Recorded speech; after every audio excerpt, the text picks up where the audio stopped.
What's up, guys? Today I want to do a video for my car here. Happy 4th of July. I wanted to do a video on 5 red flag running backs and discuss in detail who they are and why you should be cautious about them. Now, I want to tell you guys in advance, I'm not necessarily fading these guys. I'm just warning you of the potential pitfalls, the potential downside, the potential busts that could happen with these guys, okay? Based on the situation, which I'll dive into right now. Now, again, if you're new to the channel, make sure you guys subscribe, thumbs up. I'm here on the 4th of July here, out and about, but I still gotta make time to make a video for you guys. So we're talking red flag running backs. In the comments below, drop a comment. Let me know who you think is a red flag running back below. Love to get your feedback, and your opinion matters as well. All right, guys? And make sure you guys do get the 16-round draft solution as well. I'm going to link it below. 16 rounds, the ultimate game changer. Video training, optimal players drafting each round. Get 16 rounds below. Linked it below. Or just go to thefantasyfootballaccounts.com. All right, let's talk about these 5 red flag running backs. The first one I'm talking about is Christian McCaffrey. Way too overpriced, guys. He's coming off like first, second off the board after Taylor. Number 2 on the consensus Sheep's rankings. Way too expensive, if you ask me. I'm personally going to be fading completely. I'm going to be fading Christian McCaffrey this season, all right? Now, again, he could come out, could have a great year, but understand, guys, the red flags pertaining to him are that he's in a different offense than he was a couple years ago back in 2019 when he thrived. That's number 1. Number 2, he's only played 10 games in the past 2 seasons, and he got hurt with nobody touching him. Now, a lot of people saying, well, Joe, it wasn't a catastrophic injury. You know, he wasn't hurt that bad. It wasn't that big of a deal. But I think it's worse if nobody touches you and then you get hurt. I think that's worse than someone breaking their ACL 2 years removed, like Saquon Barkley, who I like way better. And by the way, Saquon Barkley's ADP is going up.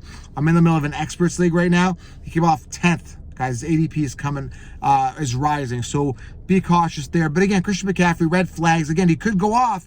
Am I saying fade him? I just think based on price and based on those red flags, new offense, and 10 games the past 2 seasons what he's played, I'm fading him. That's the first guy. Now again, guys, you notice I'm wearing a Texans hat. This is the only thing I had in the car. So stop looking at my Texans hat. I don't like the Texans. It's the only one I had in my car. I have like almost every NFL hat. And again, I draft them based on fantasy players through the years that I've liked. No one I've really liked from the Texans for a while. No one's done anything. But anyway, maybe Dameon Pierce as a sleeper for you this year. Not much competition there with Marlon Mack, who sucks. All right, second running back here.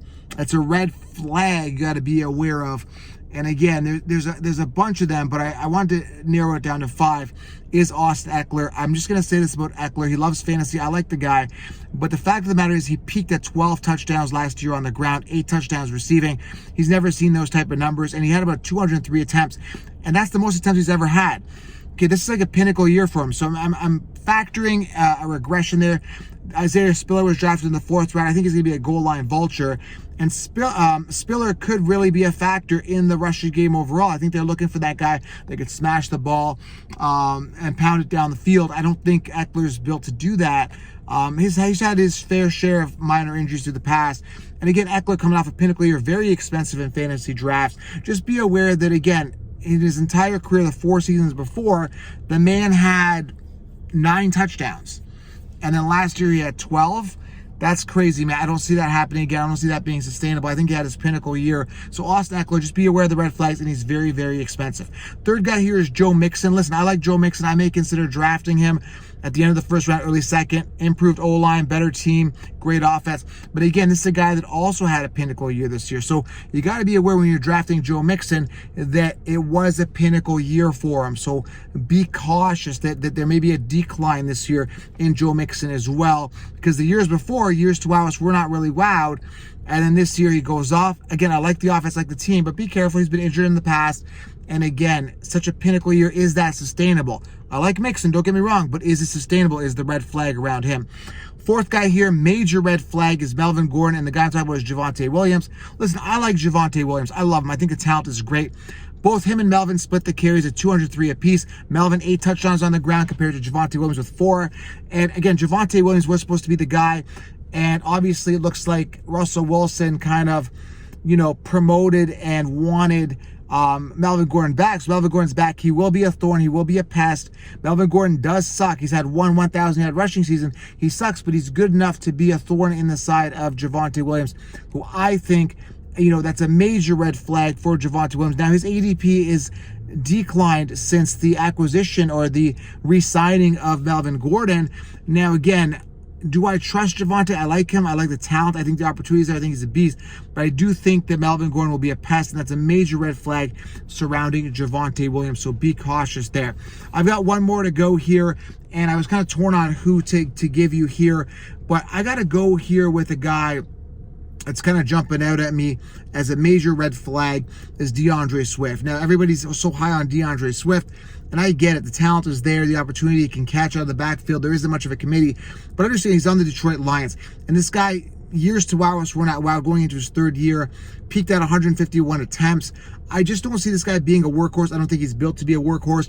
And I don't trust the Lions offense, all right? I just don't. I think he's way too expensive. 8th on the consensus rankings amongst running backs.